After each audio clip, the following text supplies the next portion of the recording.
How to add a twist and turn effect in Capcut. Hello everyone, welcome to this channel. I'm Emily and I'm here to help you out today. So without any delay, let's get started.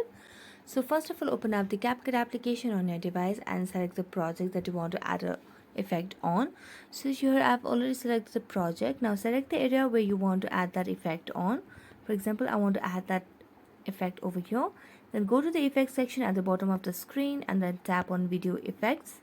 After that, on the search bar you can just search for twist and turn, and it will give you different options related to it. So you just have to search for it over here.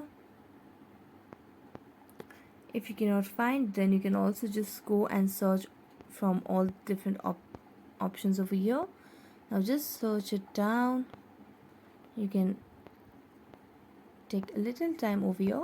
So you can see the option of twist and turn effect over here, but as you can see, it is a pro version, so you'll not be able to get that if you have a free version of the application. You have to have a pro version so that you can use this application and download it.